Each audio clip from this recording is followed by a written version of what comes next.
your paper. How are you all? Hope you all are good. So today, students, we are going to start our fourth chapter of class 7, which is about electric current and its effects. So electricity क्या है, current क्या होता है, effects क्या क्या है, सभी कुछ आज हम डिस्कस करेंगे. So let's begin our chapter with the very first line. In the previous class, you were introduced to the concept of electric charge, electric current, electric potential, source of electric energy, and resistance or load. Electric current is simply the flow of electric charges through a conductor. See बच्चों, electric current क्या होता है? सबसे पहले electric current क्या है? Flow of charges through a conductor. Conductor क्या है? कंडक्टर स्टूडेंट्स कोई भी एक ऐसा सब्सटेंस जिसके थ्रू क्या इलेक्ट्रिसिटी फ्लो हो सकती है, चार्जेस फ्लो हो सकता है, इलेक्ट्रिक करंट फ्लो हो सकता है. उस सब्सटेंस को, उस मटेरियल को आप कंडक्टर बोलते हो. ठीक है. अब किसी भी कंडक्टर के थ्रू चार्जेस का फ्लो होना is known as electric current. Okay. The continuous flow of electric current is obtained by maintaining a continuous supply of negative charge carriers at one end of the conductor and removing equal number of them at the other end. See, क्या बोल रहे हैं कि एक continuous flow जो बना रहता है किसी भी एक इलेक्ट्रिक करंट का थ्रू अ कंडक्टर, वो कैसे होता है? जब आप क्या करते हो, कॉन्टिन्यूस सप्लाई रहती है नेगेटिव चार्ज कैरियर, यानी कि जो चार्ज फ्लो होता है वो किसके थ्रू होता है? नेगेटिव चार्ज जो होते हैं उनके थ्रू इलेक्ट्रिक करंट फ्लो होता है. तो जब उनकी कॉन्टिन्यूस सप्लाई बनी रहती है, उनका कॉन्टिन्यूस फ्लो होता रहता है from one end to the another, तब तक आपको एक continuous supply of electric charge रहता है. ठीक है. A source of electric current, an electric cell or battery has to maintain a continuous flow of charge carrier. अब ये चार्ज को कैरी कैसे किया जाएगा? ये चार्ज जो कैरी किए जाते हैं, ये कॉन्टिन्यूसली किसके थ्रू किए जाते हैं? तो इनके लिए हमारे पास एक सोर्स होता है इलेक्ट्रिक करंट का. ठीक है. यानी कि क्या होता है सोर्स? या तो कोई आप इलेक्ट्रिक सेल ले सकते हैं या बैटरी ले सकते हैं. बैटरी कुछ नहीं है, कॉम्बिनेशन ऑफ सेल्स, बहुत सारे सेल्स का कॉम्बिनेशन को, टू सेल्स या मोर देन टू सेल्स भी है तो भी वो बैटरी है. छोटी बैटरी, बड़ी battery, different could be there. ठीक है. तो सेल या बैटरी के थ्रू आप क्या कर सकते हैं? कॉन्टिन्यूस सप्लाई मेंटेन कर सकते हैं किसकी? Negative charges. ओके. चलो. In other words, it maintains the necessary potential difference at the end of a conductor for a sustained current through it. तो क्या बोल रहे हैं कि दूसरे वर्ड में हम लोग ये कह सकते हैं कि जो बैटरी होती है, जो सेल होता है, वो क्या करता है? पोटेंशियल डिफरेंस जो रिक्वायर्ड है करंट को कैरी करने के लिए from one end to the another, वो मेंटेन रखता है. कौन? आपकी बैटरी या फिर आपका सेल. ठीक है. इस तरीके से आपको यहाँ पे एक इलेक्ट्रिक सर्किट आपको गिवन है. देखो यहाँ पे ये बैटरी ली गई है. बैटरी के दो पोल्स होते हैं, पॉजिटिव एंड नेगेटिव. यहाँ पे आपने ये वायर्स के थ्रू यहाँ पे एक बल्ब को, इलेक्ट्रिक लाइट बल्ब है. ठीक है. इसको आपने कनेक्ट किया हुआ है. यहाँ पे स्विच है. ठीक है. ये पूरा का पूरा जो आपका यहाँ पे ये डायग्रामेटिक प्रेजेंटेशन है, this is what is known as electric circuit. तो ये बल्ब बच्चों तब तक ग्लो नहीं करेगा जब तक इसको क्या चार्जेस इसमें फ्लो नहीं होंगे. चार्जेस को फ्लो करने के लिए आपको क्या करना पड़ता है? एक इलेक्ट्रिक करंट कैरिंग कैरियर लेना पड़ता है, चार्ज कैरियर लेना पड़ता है, जो कि यहाँ पे क्या है? आपका बैटरी है. ठीक है. चलो. Now next, the electric current is measured in terms of rate of flow of charge. अब इलेक्ट्रिक करंट को कैसे मेजर किया जाता है? Rate of flow of charge में, यानी कि कितना चार्ज, किस जो चार्ज है वो किस रेट से फ्लो हो रहा है, इस रेट से आप मेजर कर सकते हो इलेक्ट्रिक करंट को. In other words, it is measured in terms of amount of charge flowing through a conductor in 1 second. यानी कि व्हाट, कितना अमाउंट ऑफ चार्ज किसी एक कंडक्टर के थ्रू 1 सेकंड में फ्लो हो रहा है. कितना अमाउंट ऑफ चार्ज किसी कंडक्टर के थ्रू 1 सेकंड में फ्लो हो रहा है, that is known as what? Electric current. Okay. ऐसा यूनिट जो होती है इलेक्ट्रिक करंट की बच्चों, वो होती है एम्पियर. ठीक है. AMPERE, एम्पियर, जिसको हमने नेम रखा था आफ्टर द फ्रेंच फिजिस्ट एंरी मेरी एम्पियर. एक फ्रेंच के फिजिस्ट थे जिनका नाम था एंरी मेरी एम्पियर. इनके नेम के बिहाफ पर ये ऐसा यूनिट रखी गई थी इलेक्ट्रिक करंट की, जिसको आप बोलते हो एम्पियर, जिसको हम किससे? कैपिटल ए से रिप्रेजेंट करते हैं. ओके. उसके बाद the instrument used to measure electric current is called ammeter. Electric current को मेजर करने के लिए भी कि कितना करंट फ्लो हो रहा है, उसको मेजर करने के जो इंस्ट्रूमेंट हमारे पास है, that is known as ammeter. Okay. Now if Q coulomb of charge flows through a conductor in t seconds, the current Q is given by. ठीक है. अभी हमने क्या बताया कि एक टाइम पीरियड में या 1 सेकंड में कितना चार्ज फ्लो हो रहा है, उसी को हम करंट बोलते हैं. अब चार्ज को बच्चों रिप्रेजेंट किया जाता है Q से. Q means what? कुलाम. Okay. कुलाम of charge, यानी कि कुलाम इज द ऐसा यूनिट ऑफ चार्ज जिसको आप Q से रिप्रेजेंट करते हैं. ठीक है. Q से ऐसा यूनिट होती है, कुलाम होती है इसकी चार्ज की, उसको Q से रिप्रेजेंट किया जाता है. तो Q upon T, T means what? Time. तो कितना कितना कुलाम ऑफ चार्ज 1 सेकेंड में फ्लो कर रहा है, that is what is known as current. Okay, current होता है जिसको आप इससे एम्पियर या बोलो ए से रिप्रेजेंट करते हैं, एम्पियर को इसमें मेजर कर सकते हैं। ठीक है, now next, does 1 ampere current is 1 coulomb of charge flowing through a conductor in 1 second। ठीक है, तो 1 एम्पियर करंट कब माना जाएगा, जब 1 coulomb of charge किसी कंडक्टर के थ्रू फ्लो होता है इन 1 second, then the current over there will be said to 1 ampere। The closest path of an electric current is known as electric circuit। ठीक है, सबसे ज्यादा क्लोजेस्ट पास किसी इलेक्ट्रिक सर्किट का करंट का जो होता है that is known as electric circuit. Now there is a close relationship between electric current and magnetism. अब स्टूडेंट्स हम लोगों के पास एक नया टॉपिक आ जाता है जिसमें आपको ये बता रहे हैं कि क्या इलेक्ट्रिक करंट और मैग्नेटिज्म के बीच में एक क्लोज रिलेशनशिप होता है।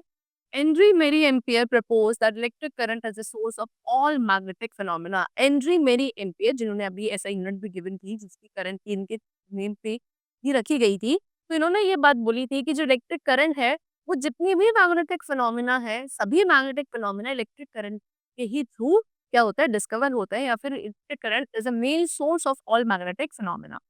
The magnetic effect due to electric current can be used to make an electromagnet which behaves like a natural magnet। तो इलेक्ट्रिक करंट का जो ये मैग्नेटिक इफेक्ट होता है इसके थ्रू आप इलेक्ट्रोमैग्नेट्स भी बना सकते हो। होने को ये मेन मैग्नेट्स होते हैं लेकिन ये नेचुरल मैग्नेट की तरह ये बिहेव करते हैं। Now we are having the topic of electric circuit. Electric circuit क्या होता है? A cell on a battery is a source of electric current, but this current cannot flow out on its own। क्या बोल रहा है? अभी बताया था सेल या बैटरी क्या है, सोर्स ऑफ इलेक्ट्रिक करंट है, यानी कि इसी के थ्रू चार्जेस फ्लो किए जाते हैं। चार्जेस को पोटेंशियल डिफरेंस आपकी बैटरी ही प्रोवाइड करती है।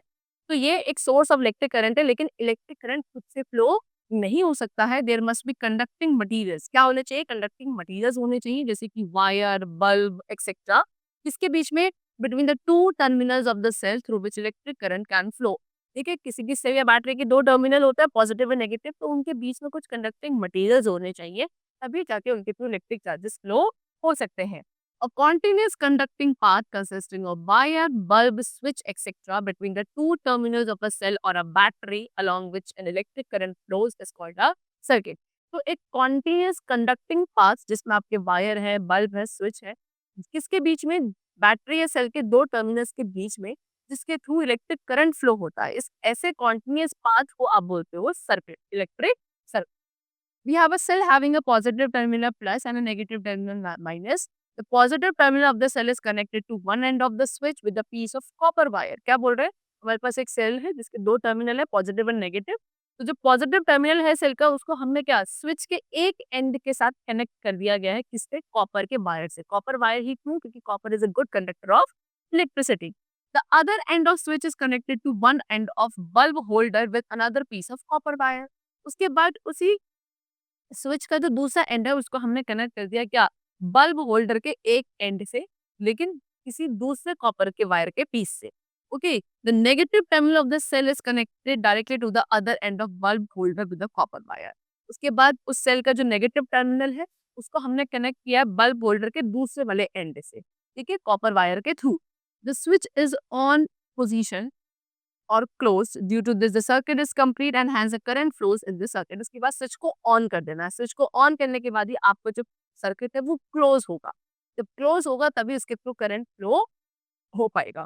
ठीक है, this electric current makes the bulb light up और ग्लो। और जब पूरा इलेक्ट्रिक सर्किट कंप्लीटेड है, इलेक्ट्रिक चार्ज फ्लो कर रहा है, तो आपको जो बल्ब वो ग्लो करने लगेगा। ऐसे सर्किट को आप बोलते हो क्लोज सर्किट।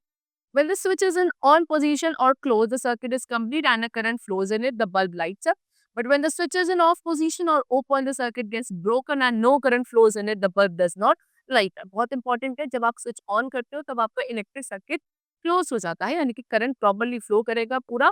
ठीक है, इलेक्ट्रिक सर्किट क्योंकि कंप्लीट है, तब आपका बल्ब ग्लो करेगा। लेकिन अगर स्विच ऑफ है तो आपका इलेक्ट्रिक सर्किट ओपन होता है, यानी कि खुला हुआ होता है। आपका करंट प्रॉपर्ली फ्लो नहीं कर पाता, सर्किट बीच में से टूट जाता है, करंट फ्लो नहीं कर पाएगा आगे and bulb will not glow.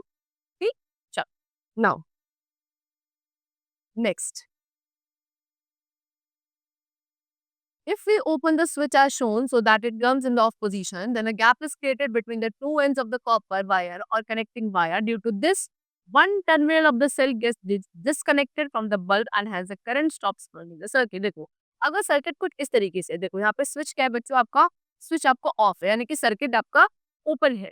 तो क्या हो रहा है, देखो यहाँ पे जो करंट है उसका एक टर्मिनल यहाँ तक तो आया, लेकिन यहाँ से क्या हुआ, ये आगे फ्लो तभी करता ना अगर स्विच ऑफ होता। स्विच आपका ऑन है, यानी कि सर्किट यहाँ पे टूटा हुआ है, करंट आगे फ्लो हो ही नहीं पाएगा। जब करंट आगे नहीं फ्लो हो रहा, चार्ज आगे फ्लो नहीं हो रहा, तो बल्ब ग्लो नहीं करेगा। Okay, thus when the switch is open or in off position, the circuit breaks and no current flows through the bulb stops glow. ठीक है, चल। Now, when the switch in a circuit is closed, the switch is said to be in the on position, and thus when the switch is in a circuit is open, and the switch is said to be in the off position. क्या बोल रहे हैं, जब किसी circuit में switch close होता है तो स्विच को हम क्या बोलते हैं, ऑन पोजीशन में है। लेकिन जब किसी सर्किट में स्विच आपका कैसा ओपन होता है तो स्विच को आप ऑफ पोजीशन में मानते हैं। In an electric circuit, a bulb lights up only when the switch is in the on position. एक इलेक्ट्रिक सर्किट में बल्ब तभी ग्लो करेगा जब स्विच आपका ऑन पोजीशन पे है, और इलेक्ट्रिक सर्किट तभी आपका कंप्लीट माना जाएगा। लेकिन अगर बल्ब ग्लो नहीं कर रहा है, दैट मीन्स व्हाट, की स्विच इस कौन सी पोजीशन में है, ऑफ पोजीशन में, यानी कि सर्किट कैसे आपका ब्रेक हो चुका है, टूट चुका है। Sometimes, however, the bulb does not light up even when the switch is in the off position or closed. This can happen only if the bulb gets fused and its filament breaks. कभी कभी ऐसा भी होता है कि switch आपका on position में है, यानी कि सर्किट आपका क्लोज है, स्टिल आपका बल्ब ग्लो नहीं करता है। ये तभी हो सकता है जब आपका बल्ब फ्यूज हो चुका है। फ्यूज होने का मतलब क्या है कि बल्ब के अंदर एक सबसेस होता है स्टूडेंट्स, फिलामेंट। तो फिलामेंट जब ब्रेक हो जाता है तो बल्ब आपका फ्यूज माना जाता है। सी, ये है आपका फिलामेंट। ठीक, कुछ इस तरीके से आपको यहाँ पे ये बीच में सेंटर में होता है filament. Okay, in an electric bulb से torch bulb there is a thin wire called filament which becomes white hot and glows when electric current passes through it. किसी भी एक इलेक्ट्रिक बल्ब में क्या होता है, थिन वायर होती है सेंटर में जिसको आप फिलामेंट बोलते हो, कैसा व्हाइट हॉट हो जाता है जैसे ही इसके थ्रू इलेक्ट्रिक करंट पास होता है। Okay, when the bulb gets fused and its filament breaks, the filament of the bulb is a part of the electric circuit. जब बल्ब फ्यूज हो जाता है तो दैट मीन्स व्हाट, कि वो filament break हो चुका है। ओके, बल्ब भी या फिर बोलो जो फिलामेंट होता है बल्ब का, वो आपके इलेक्ट्रिक सर्किट का पार्ट होता है।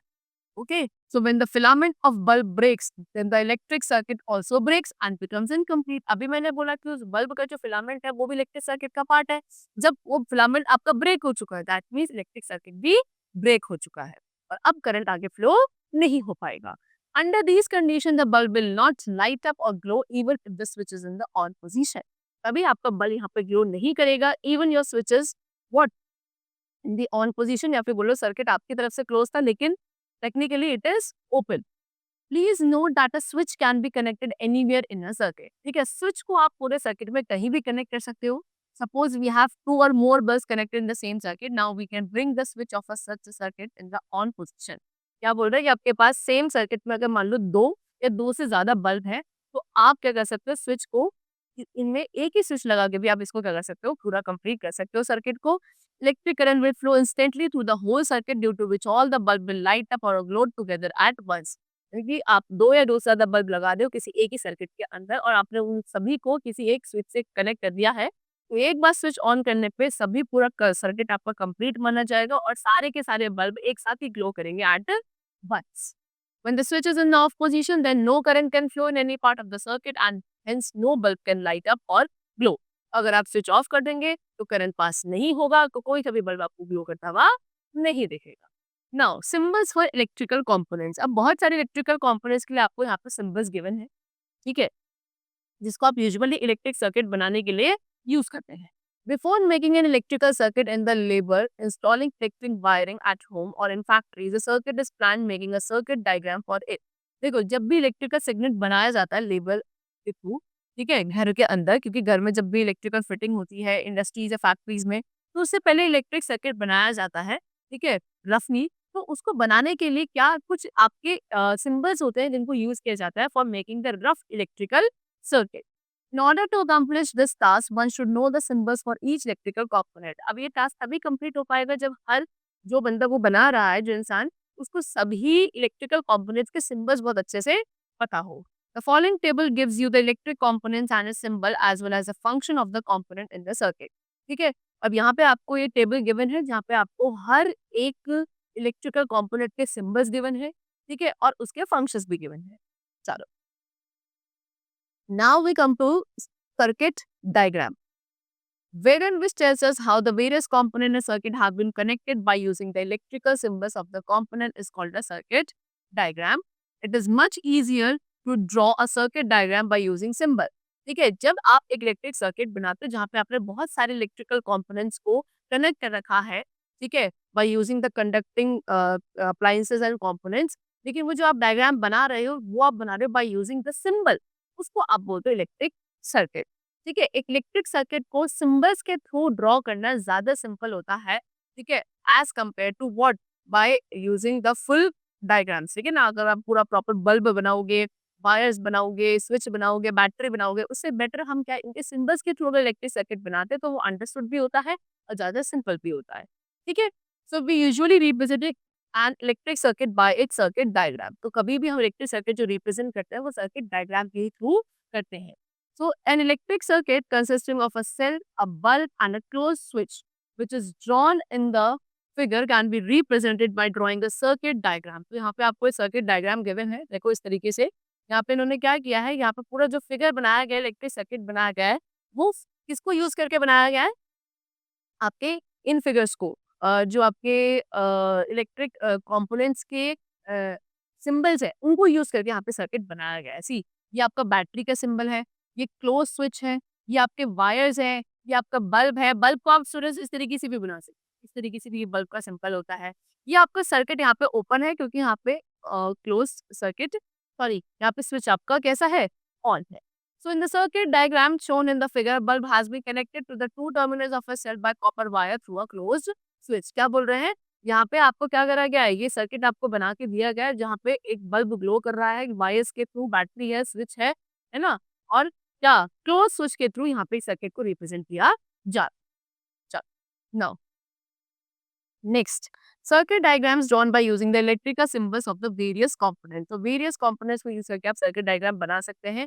देखो यहाँ पे आपको एक क्लोज सर्किट दिखाया है, इलेक्ट्रिक सर्किट है, कंसिस्टेंट ऑफ सेल है, बल्ब है, ओपन स्विच है।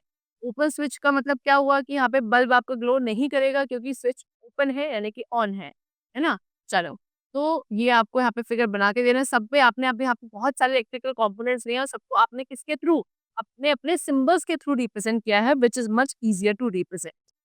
Okay, now effects of electric current. अब आते हैं इलेक्ट्रिक करंट के इफेक्ट्स पे। तो इलेक्ट्रिक करंट बच्चों तीन इफेक्ट्स प्रोड्यूस करता है। पहला होता है हीटिंग इफेक्ट, दूसरा है मैग्नेटिक इफेक्ट, तो तीसरा है chemical effect.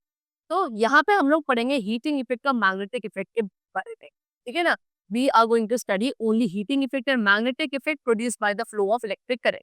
The chemical effect of electric current will be studied in higher classes. Higher classes में पढ़ाया जाएगा। हमारे लेवल पर अभी हमको सिर्फ और सिर्फ इलेक्ट्रिक करंट के हीटिंग और मैग्नेटिक इफेक्ट को पढ़ना है। So before we discuss the heating effect of electric current, we should know the meaning of the term electrical resistance or just resistance. देखिए, सबसे पहले हमको पढ़ना है इलेक्ट्रिकल रेजिस्टेंस या रेजिस्टेंस टर्म के बारे में, तब जाके हमको हीटिंग इफेक्ट समझ में आएगा इलेक्ट्रिक करंट का। All the materials oppose the flow of electric current through them. Some oppose less and other oppose more. देखो बच्चे, जितने भी मटेरियल्स होते हैं वो क्या करते हैं, इलेक्ट्रिक चार्जेस का, इलेक्ट्रिक करंट का जो उनके थ्रू फ्लो होता है उसको अपोज करते हैं। कुछ मटेरियल्स बहुत ज्यादा अपोज करते हैं और कुछ कम करते हैं। Okay, so the degree to which a material oppose the passage of current through itself is called as resistance. तो कोई भी एक मटेरियल अपने थ्रू करंट के फ्लो को किस लेवल पे, किस डिग्री तक अपोज करता है, उस degree of opposition of flow of current is known as resistance. Okay, copper and aluminium metals have very low electrical resistance, whereas alloys such as nichrome have very high electrical resistance. क्या बोल रहा है, copper, aluminium, ये जो metals है इनका resistance काफी लो होता है, यानी कि ये करंट को काफी कम अपोज करते हैं, इसलिए अच्छे कंडक्टर माने जाते हैं इलेक्ट्रिसिटी के। लेकिन वही अगर हम एलॉय की बात करें, एलॉय में हमने एग्जांपल लिया नाइक्रोम, तो नाइक्रोम का रेजिस्टेंस थोड़ा ज्यादा होता है। नाइक्रोम किसका एलॉय है, निकल, क्रोमियम, आयरन और मैंगनीज, इन सभी मेटल्स का, मेटल एंड नॉन मेटल्स का बनकर नाइक्रोम बनता है एलॉय। इसका रेजिस्टेंस थोड़ा ज्यादा होता है, यानी कि ये करंट को ज्यादा अपोज करेगा। A wire made of material having high electrical resistance is called a resistance wire. एक ऐसी वायर जो कैसे मटेरियल की बनी है, ऐसे मटेरियल की बनी है जिसका रेजिस्टेंस काफी हाई होता है, उस वायर को आप क्या बोलेंगे, रेजिस्टेंस वायर बोलेंगे। Nichrome wire is a resistance wire. तो नाइक्रोम का वायर कैसा होता है, रेजिस्टेंस वायर होता है। Keeping these points in mind we will now describe the heating effect of current. अब इन्हीं पॉइंट्स के थ्रू हम आगे पढ़ेंगे heating effect of electric current. देखो, when an electric current is passed through a high resistance wire like nichrome wire, the resistance wire becomes hot and produces heat. This is called heating effect of current. देखो, जब आप किसी एक electric current को एक high resistance wire के through flow करवा रहे हो, ठीक है ना, इसको इलेक्ट्रिक करंट को एक हाई रेजिस्टेंस वायर के थ्रू फ्लो करवा रहे हो। एग्जांपल हम ले लेते हैं नाइक्रोम वायर। अभी मैंने आपको बताया उसका रेजिस्टेंस काफी हाई होता है, इसलिए इसको आप रेजिस्टेंस वायर बोलते हैं, ठीक है। तो तब क्या होता है, जितनी भी उसके अंदर करंट फ्लो हो रहा है, वहां पे वो सब का सब बच्चों क्या हो जाता है, आपका कन्वर्ट हो जाता है इनटू हीट। यानी कि वहां पे वायर क्या आप करती है, wire resistance wire become hot. क्यों? क्योंकि वहां पे जितना भी करंट है वो सारा अपोज किया जा रहा है, आगे तो फ्लो नहीं होने दिया है, और वो डिसिपिएट हो जाता है in the form of heat. यानी कि जो रेजिस्टेंस वायर है वो becomes hot and produces heat. इसी को आप बोलते हो heating effect of current. Actually, when an electric current passes through a high resistance wire, the electric energy gets converted into heat energy. ये बताया ना कि जब आप एक हाई रेजिस्टेंस वायर के थ्रू इलेक्ट्रिक करंट को फ्लो करवाओगे, तो जितनी भी इलेक्ट्रिक एनर्जी है वो कन्वर्ट हो जाएगी हीट एनर्जी में। और this heat energy heats up the resistance wire, और यही हीट एनर्जी की वजह से वो रेजिस्टेंस वायर कैसा हो जाता है, हॉट हो जाता है। So we can demonstrate the heating effect of current by performing an activity as for. ठीक है, अब यहाँ पे आपको एक एक्टिविटी गिवन है। क्या एक्टिविटी गिवन है? आपको कुछ मटेरियल्स दिए हैं, आपने एक लिया है टॉर्च बल्ब, एक कनेक्टिंग वायर, एक सेल और एक स्विच। ठीक है, आपने क्या करा, connect torch bulb with the cell, torch bulb को सेल के साथ कनेक्ट किया और एक स्विच के साथ, किसके थ्रू, कनेक्टिंग वायर्स के थ्रू। उसके बाद आपको स्विच ऑन कर देना है बल्ब को, और 2 या 3 मिनट के बाद you have to turn it off. Now touch the bulb carefully on is glass body. इसके बाद आपको क्या करना है, वो जो ग्लास बॉडी, बाहर से ग्लास वाला पार्ट होता है बल्ब का, उसको आप टच करके देखोगे। What do you observe? उसके बाद now switch off the bulb for 10 minutes. अब इसके बाद बल्ब को स्विच ऑफ कर दिया जाए 10 मिनट्स के लिए। उसके बाद दोबारा से स्विच ऑन करना, फिर बल्ब को 4 टू 5 मिनट्स तक बल्ब को लाइट अप होने देना है। उसके बाद दोबारा से स्विच ऑफ करना है, फिर टच करके देखो बल्ब।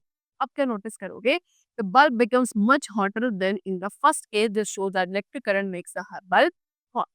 ठीक है, यानी कि पहले वाले केस में आप देखोगे कि बल्ब ज्यादा हॉट हो गया था, इलेक्ट्रिक करंट की वजह से वहां पे बल्ब आपका कैसा हो चुका है, हॉट हो गया। So in this activity, when electric current is passed through the bulb, the temperature of its filament rises to an extent that it starts glowing, and some part of this energy changes into heat. क्या बोल रहे हैं, जब electric current को bulb के through हमने पास करवाया, तो जो टेम्परेचर था फिलामेंट का वो राइज हो गया एक एक्सटेंट तक, जिससे क्या हुआ, वो ग्लो होने लगा। देखिए, कुछ ऐसी एनर्जी थी, इलेक्ट्रिक एनर्जी थी, जो किसमें कन्वर्ट हो गई, आपकी हीट एनर्जी में कन्वर्ट हो गई, जिसकी वजह से बल्ब क्या हो गया, हॉट। लेकिन it becomes cool when it switch is turned of. दोबारा से आपने स्विच ऑफ कर दिया, वो दोबारा से ठंडा हो गया बल्ब, है ना। दस getting hot of an object when electric current passes through it is called the heating effect of the electric current. तो दैट मींस व्हाट, जब भी कोई एक ऑब्जेक्ट के थ्रू आप इलेक्ट्रिक करंट पास करवाते हो और वो कैसा हो जाता है, it becomes hot, that is known as heating effect of electric current. चल, now next, it is important to note that not only the filament of the bulb but every wire or device through which the current passes more or less becomes hot due to the heating effect of the current. ठीक है, बच्चों से filament नहीं, bulb के filament की नहीं बात हो रही है। कोई भी ऐसी डिवाइस, कोई भी ऐसा वायर जिसके थ्रू इलेक्ट्रिक करंट पास होता है, वो बच्चों थोड़ी देर बाद क्या हो जाता है, हॉट हो जाता है। ठीक है, कुछ ऐसे ऑब्जेक्ट्स होते हैं तो काफी ज्यादा गर्म हो जाएंगे, कुछ कम हो सकते हैं, लेकिन सभी गर्म हो जाता है due to the heating effect of electric current. तो बहुत सारे ऐसी इलेक्ट्रिकल डिवाइसेस हैं जो आपके इसी बेसिस पर काम करते हैं। कौन से बेसिस पर? Heating effect of electric current के बेसिस पे। जैसे कि आपका इलेक्ट्रिक हीटर्स है, electric kettles, electric toaster, electric iron oven, geyser, hot plates, hair dryer, ये सभी ऐसे अप्लायंसेस हैं, इलेक्ट्रिकल अप्लायंसेस हैं which works on the basis of heating effect of electric current. These devices have a coiled wire on an element. इन सभी devices में coiled wire होती है, ऐसी ऐसी कॉइलिंग शेप में वायर होती है, जिसको आप बोलते हो एलिमेंट। ठीक है, और ये एलिमेंट क्या होता है, on passing electric current becomes red hot and gives out heat.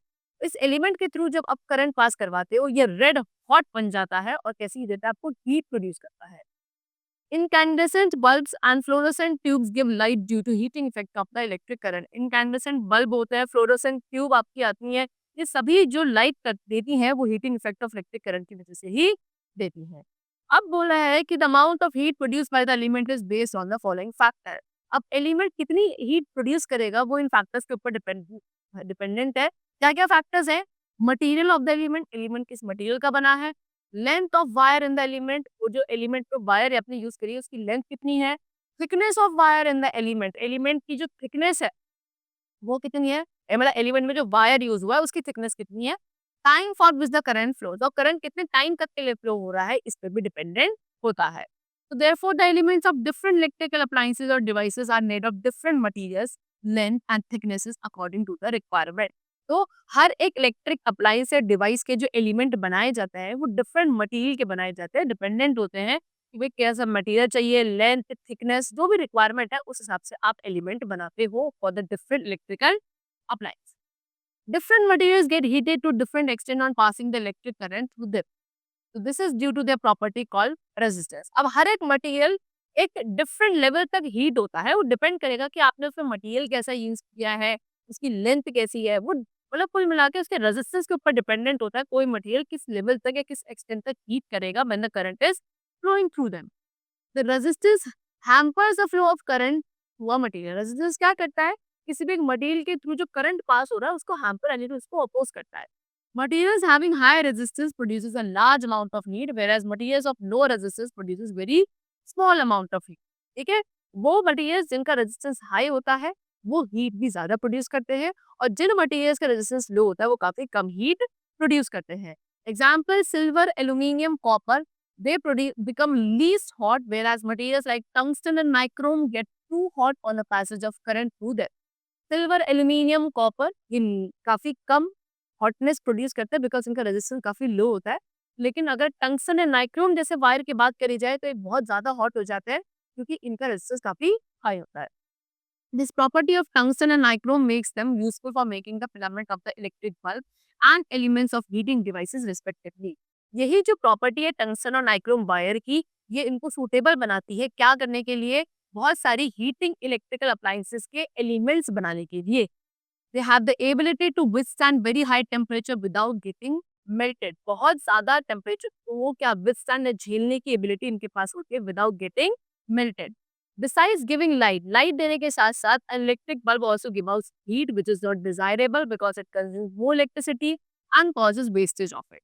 एक इलेक्ट्रिक बल्ब लाइट देने के साथ साथ बहुत ज्यादा हीट भी प्रोड्यूस करता है जो कि कहीं से भी कहते हैं रिक्वायर्ड नहीं है, क्योंकि हमें हीट नहीं चाहिए, हमें सिर्फ लाइट चाहिए होती है ना बल्ब से। तो वो जो हीट के साथ, सॉरी, लाइट के साथ जो वो हीट देता है वो क्या करता है, कहीं ना कहीं ज्यादा इलेक्ट्रिसिटी कंज्यूम करता है ना, और causes wastage. However, using fluorescent tubes and compact fluorescent tubes, जिसको आप CFL कहते हो, is a better option as they produce light by using very small amount of electricity. तो आज के टाइम पे इसलिए हमारे पास fluorescent tubes और CFL वगैरह आ गई हैं जिसको आप बल्ब की जगह, इलेक्ट्रिक बल्ब की जगह यूज कर सकते हो, क्योंकि ये काफी कम हीट प्रोड्यूस करती है, यानी कि काफी कम अमाउंट ऑफ इलेक्ट्रिसिटी कंज्यूम करती है, यानी कि they save energy and reduce its wastage. चलो, now think what happens if the amount of current passing through a material increases. Let us find the fact by performing an activity. अब क्या बोला उन्होंने कि अगर हम किसी भी मटेरियल के थ्रू जो करंट फ्लो हो रहा है उसको इंक्रीज कर दे तो क्या होगा। उसके लिए एक्टिविटी आपको यहाँ पे बोली जा रही है। This activity proves that the amount of heat produced also depends upon the amount of current flowing. That is, large amount of current produces more heat. मैंने आपको अभी पीछे बताया था कि एक फैक्टर होता है क्या, कि जितना ज्यादा करंट फ्लो होगा किसी भी इलेक्ट्रिक अप्लायंस के थ्रू उतनी ज्यादा वो हीट प्रोड्यूस करता है। Larger the amount of current produces more heat. Okay, चल, now we are going to start our next topic which is applications of the heating effect of current. Heating effect of current के बाद अब हम पढ़ेंगे कि उसके applications क्या क्या होते हैं। See, the heating effect of electric current has many applications और uses in our everyday life. Some of the important applications of the heating effect of current are given below. अब हमें यहाँ पे कुछ heating effect के applications given हैं, so one by one हम इन्हें पढ़ेंगे। See, the heating effect of electric current is utilized in the working of electrical heating appliances such as electric room heater, electric iron, electric kettle, electric toaster, oven, water heater जिसको आप geyser भी बोलते हो, immersion rod, soldering iron। तो बच्चों ये सारे ऐसी इलेक्ट्रिकल हीटिंग डिवाइसेस है जिनमें heating effect of electric current का ही प्रिंसिपल लगता है और उसी के बेसिस पर ये सारी डिवाइसेस फंक्शन करती हैं। Next, the heating effect of electric current is utilized in electric bulbs और electric lamp for producing light. Light जो प्रोड्यूस होती है इलेक्ट्रिक बल्ब में वहां भी heating effect of electric current produce होता है या फिर उसी के प्रिंसिपल पे वो काम करते हैं। Next, it is utilized in a safety device called electric fuse for protecting household wiring and electrical appliances from accidental large flow of current. जब घर की जो हाउस होल्ड वायरिंग या इलेक्ट्रिकल फिटिंग होती है, उसमें गलती से एक्सीडेंटली अगर लार्ज फ्लो ऑफ करंट हो जाता है, तो शॉर्ट सर्किट या ओवरलोडिंग की वजह से घर में कोई नुकसान ना हो, इसलिए हम लोग एक डिवाइस यूज करते हैं जिसका नाम है इलेक्ट्रिक फ्यूज। वो भी heating effect of electric current के प्रिंसिपल पे ही फंक्शन करता है। तो एक तरीके से ये प्रोटेक्टेड डिवाइस है जो हमारे घर में हमारे जो नुकसान हो सकते हैं ड्यू टू शॉर्ट सर्किट और ओवरलोडिंग, उन सब से हमें प्रोटेक्ट करता है। और इसका भी जो प्रिंसिपल है जिस पे ये काम करता है, that is heating effect of electric current. Now, so we will now discuss all these appliances of the heating effect of electric current in what some detail। तो थोड़ा थोड़ा करके हमें ये सभी पढ़ने हैं।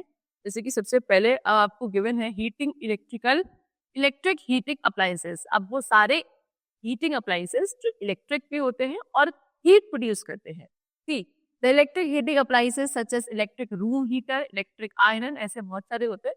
ठीक है, they work on the heating effect of current. ये किस पे काम करते हैं? हीटिंग इफेक्ट ऑफ करंट पे काम करते हैं। All the electric heating appliances contain points of high resistance wire made of nichrome alloy।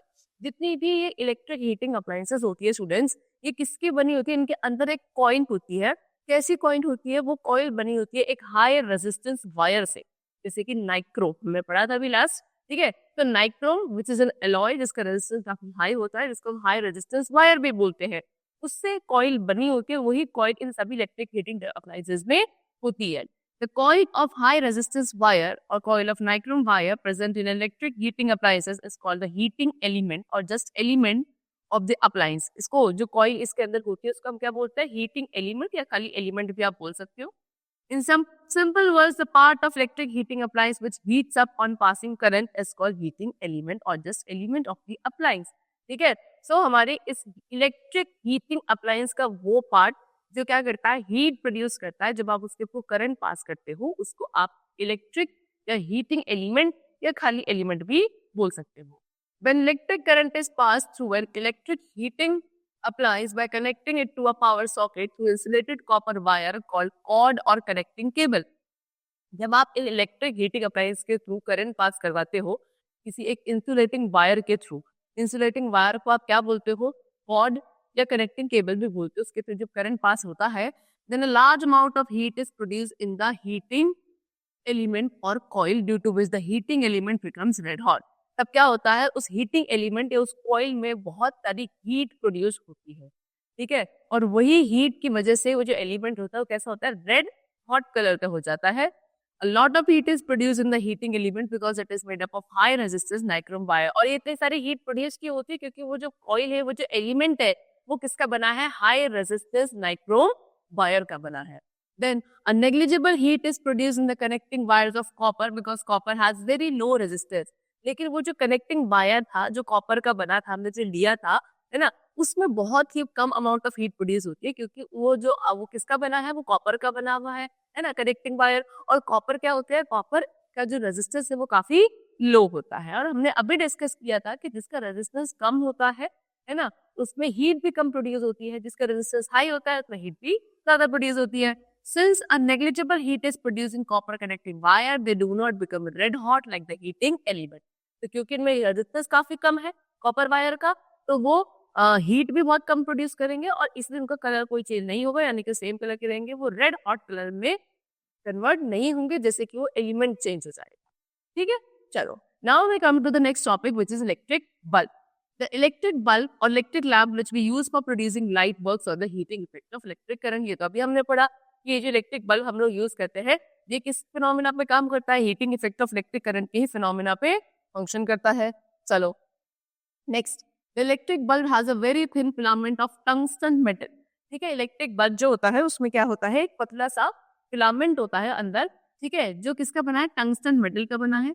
The filament of electric bulb has a high resistance. अब ये जो फिलामेंट है इसका भी रेजिस्टेंस स्टूडेंट्स काफी हाई होता है। So when electric current passes through the very thin high resistance filament of electric bulb, heat is produced in it. अब फिर सेम चीज है कि क्या, क्योंकि ये फिलामेंट का जो रेजिस्टेंस है काफी हाई होता है और जब आप इसके इलेक्ट्रिक करंट पास करवाते हो तो वो सारा जो इलेक्ट्रिक करंट है वो कन्वर्ट हो जाता है in the form of heat. ठीक है, वो सब किसमें कन्वर्ट हो जाता है? हीट की फॉर्म में प्रोड्यूस होता है। And due to this the filament of electric bulb gets heated to a very high temperature and starts glowing. और इसी की वजह से जो इलेक्ट्रिक बल्ब का फिलामेंट है वो क्या हो जाता है, काफी हीट हो जाता है, क्योंकि रेजिस्टेंस हाई है तो यानी कि हीट बहुत ज्यादा प्रोड्यूस होगी, तो बहुत अच्छे लेवल टेम्परेचर तक, ये हाई टेम्परेचर तक हीट होता है और देन इट स्टार्ट्स ग्लोइंग.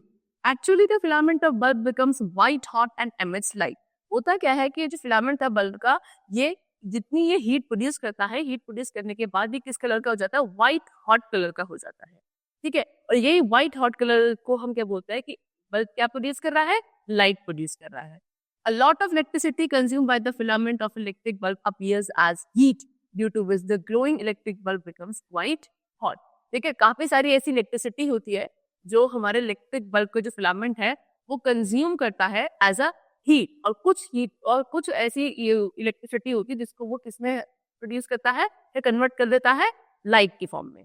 ठीक है, चलो, तो we should never touch a glowing electric bulb connected to the main electricity. तो क्योंकि अब देखो हीट भी किसी प्रोड्यूस हो रही है, कुछ हीट तो उस बल्ब को ग्लो करने में हेल्प करती है और कुछ हीट जो होती है वो उसकी आउटर बॉडी में फील होती है बल्ब की.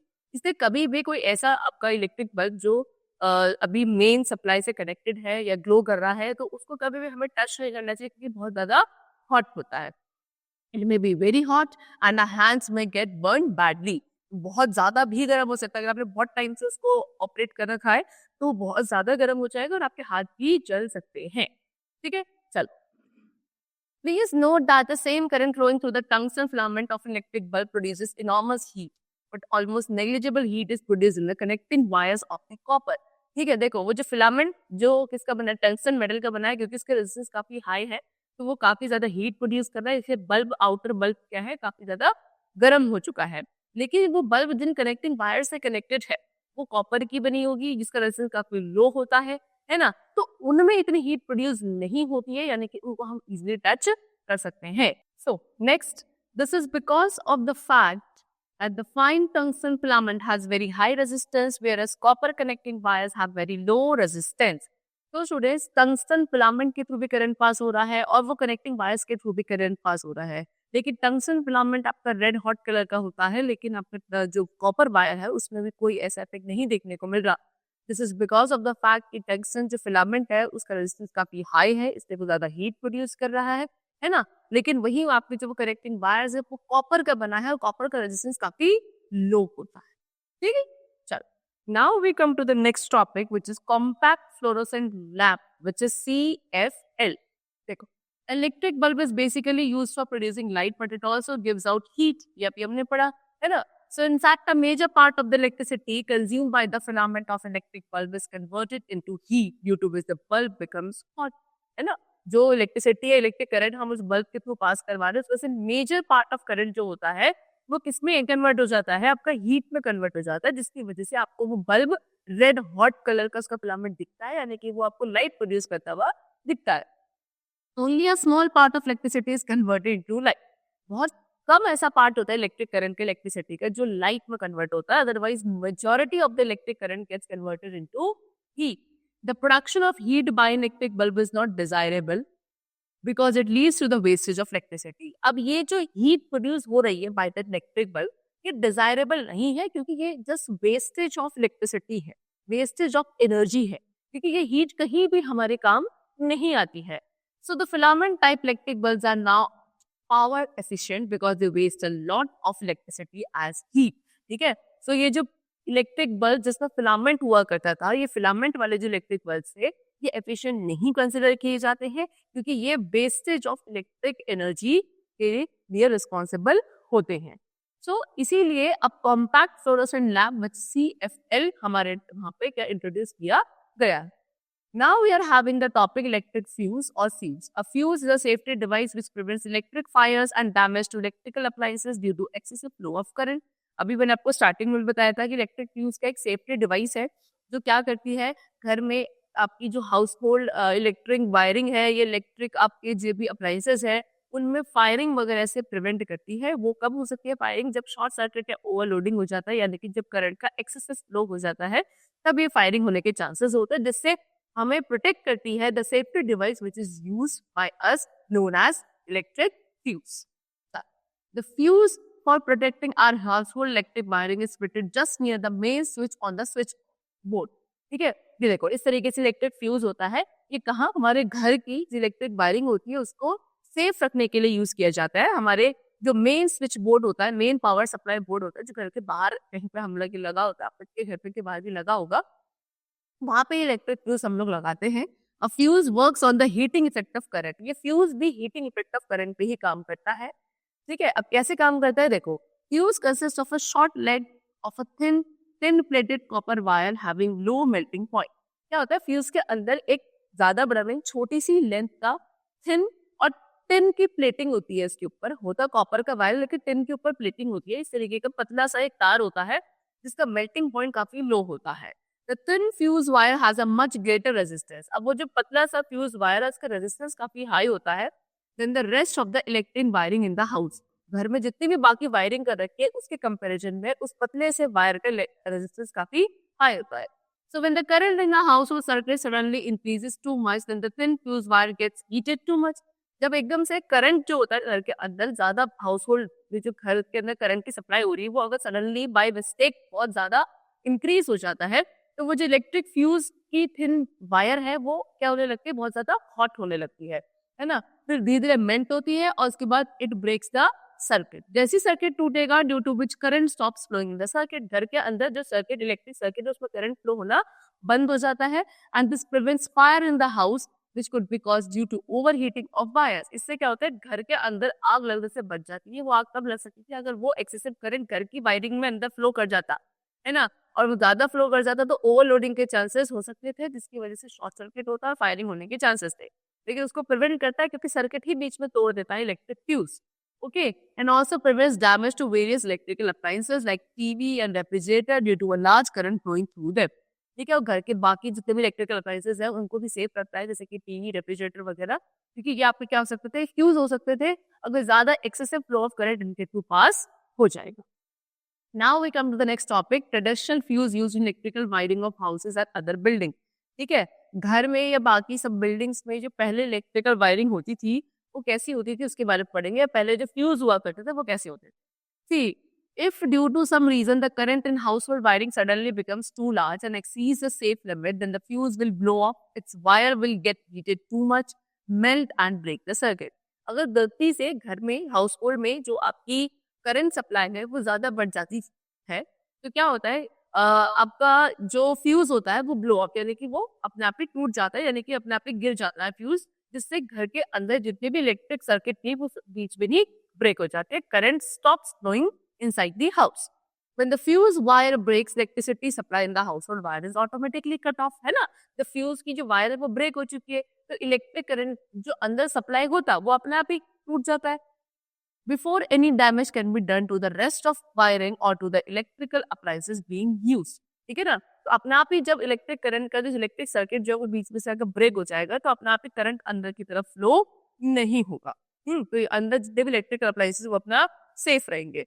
If however there were no fuse in the household wiring, then the large current flowing through the wiring could heat up the wires to very high temperatures and cause electric fire. लेकिन अगर हम लोग घर में electric use नहीं करते हैं तो ये जो एक्सीडेंटली जब एक्सेसिव करंट घर के अंदर फ्लो होता है ये क्या कर सकता है, it can cause damage to the other electrical appliances. ठीक है, घर के अंदर आग लग सकती है क्योंकि उनके थ्रू क्या, उनकी सेफ लिमिट से ज्यादा करंट पास हो रहा होगा। The large current flowing through electrical appliances such as TV and refrigerator could also damage them. चलो, so when a fuse gets blown or break, जब fuse blow हो जाता है या break हो जाता है, a new fuse has to be fitted in its place to restore the electricity supply in the household circuit. फिर एक new fuse हमको लगाना पड़ता है उसकी जगह, so that दोबारा से electricity की supply अंदर जा सके। A blown up fuse should be replaced by a new fuse only after the cause of excessive current in the wiring has been detected and set right. एक new fuse तभी लगाया जाएगा blown up fuse की जगह जब क्या हुआ है, एक्सेसिव करंट के कारण उसकी वायरिंग क्या हो चुकी है, आपकी टूट चुकी है। Never try to fix the blown up electric fuse connected to the main circuit in the house yourself. कभी भी जो मेन सर्किट में आपने फ्यूज लगाया है उसको खुद से फिक्स करने की कोशिश हमें नहीं करनी है। And electrician should be called in this purpose. ठीक है, कौन करेगा फिर मेन इलेक्ट्रिक बोर्ड में कहाँ न्यू फ्यूज कौन रिप्लेस करेगा, वो इसके लिए हमको किसको बुलाना चाहिए, इलेक्ट्रिशियन को बुलाना चाहिए। खुद से ये हमें नहीं करना चाहिए, it could be dangerous for us. Now please note that we use a thin wire in a fuse because it has a much greater resistance than the rest of connecting wire. ठीक है, ये चीज ध्यान रखनी है कि हम fuse में जो वायर यूज करते हैं वो काफी थिन वायर यूज करते हैं जिसका रेजिस्टेंस काफी ज्यादा होता है as compare to rest of the wires which is use in the electrical fitting of the house. Due to its high resistance the heating effect of current will be much more in the fuse wire. क्योंकि उसका resistance high होता है तो heating effect भी ज्यादा produce करेगा वो wire, है ना. Then anywhere else in the circuit, this will melt the fuse wire, whereas other wiring will remain. इससे क्या होता है, फ्यूज जब कभी हीटिंग इफेक्ट ज्यादा होता है, नहीं तो जल्दी मेल्ट हो जाता है. मेल्ट जल्दी हो जाएगा तो आसानी से क्या होगा, वो शॉर्ट सर्किट होने से बचाएगा, यानी कि खुद सर्किट टूट जाएगा और अंदर इलेक्ट्रिक सप्लाई को हम रोक देंगे. The thickness of the fuse wire should be such that it is able to withstand only a little more current than drawn by the household circuit. House hold circuit जो total current को withstand कर सकता है उससे थोड़ा सा ही, ठीक है, ज्यादा होना चाहिए इलेक्ट्रिक फ्यूज की वायर की थिकनेस, सो दैट वो उतना ही करंट झेल पाए. You should not use a thick wire as a fuse wire. ठीक है, कभी भी थिक वायर को आप यूज नहीं करेंगे एज अ फ्यूज वायर, क्योंकि उससे क्या होता है, उसका रेजिस्टेंस काफी लो होता है.